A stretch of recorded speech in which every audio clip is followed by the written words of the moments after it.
So this Sunday, in 2 days, who's counting, I will be at Town Hall in West Stockbridge, Massachusetts. West Stockbridge.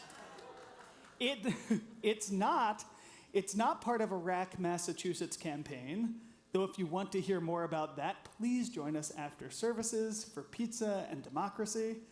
No, I will be up in the Berkshires dropping off my oldest son at overnight camp for the very first time. Yeah, I am.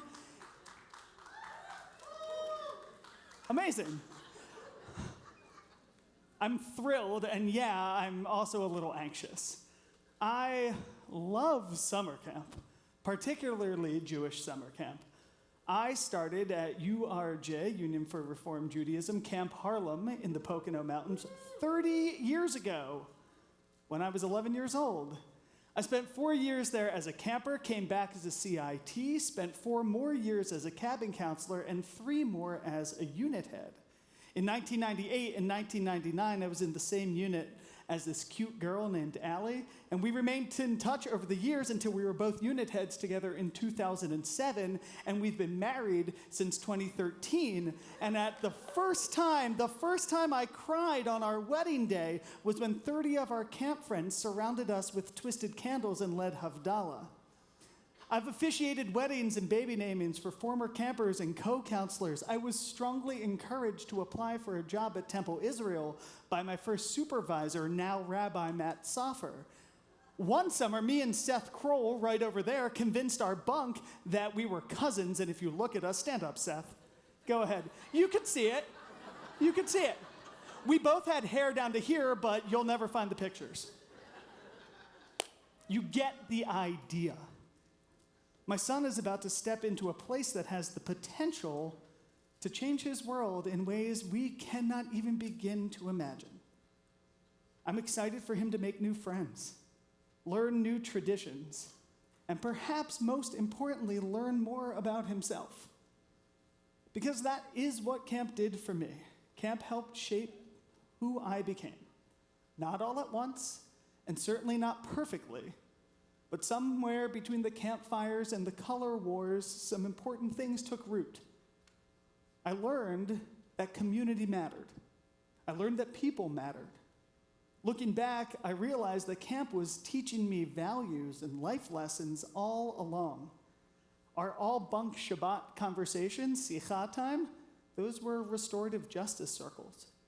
Bunk-free choice was democratic consensus building. All camp cleanup duty stressed communal responsibility. I think about my camp friends now and the lives they have built as teachers and social workers, artists, entrepreneurs, and yeah, a lot of rabbis. Different professions, different callings, but what strikes me isn't what they became, it's how they move through the world. The teacher who notices the student who's sitting alone. The rabbi who tries to make Judaism fun and accessible, the artist who shouts joy at the top of their lungs, people who all carry with them the understanding that our lives rise and fall together. More than anything else, that is what I want for my son. Not that he comes home with a career path laid out, or even that he loves camp as much as I did. All in good time, I want him to become someone who shows care and responsibility for others. Someone who knows that his well-being is tied to the well-being of the people around him. Someone who puts an arm around another person. And this is actually the image that I keep coming back to when I think about camp. At camp, all the time, you see campers and counselors with their arms around each other, during song session, during services, walking to and fro. If you look on any camp website or Instagram, odds are you will find tons of photos where people have their arms around one another, front and center. An arm around a shoulder can say many things. I'm proud of you. We're in this together. It's going to be okay. I love you. I know the power of communities like that. I know the holiness of communities like that. And I know that you do too, because after all, you're here. And whenever this ideal comes under attack, I feel the urge to defend it. Putting our arms around one another is why I was at Cathedral Church this morning. Bostonians of every stripe gathered together to call shame on the institutions responsible for revoking temporary protected status for Haitians and Syrians who have called America home for years and in many cases decades. How dare we call a place unsafe for travelers while plotting to send thousands of people there against their will? Shame indeed. Amongst many others, our city council president, Ruthie Louis-Jean, the child of Haitian immigrants, spoke in English and in Creole with tears in her eyes, heartbroken, as she apologized that our country has failed so many people who deserve better from us.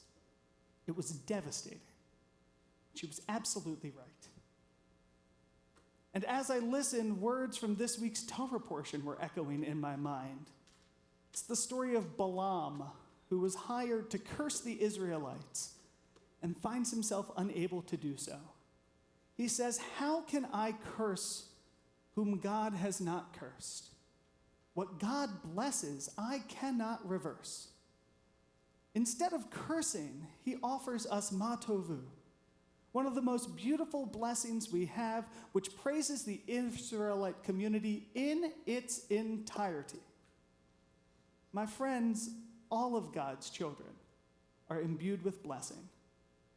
And when others seek to curse, we must bless. When others seek to wound, we must heal.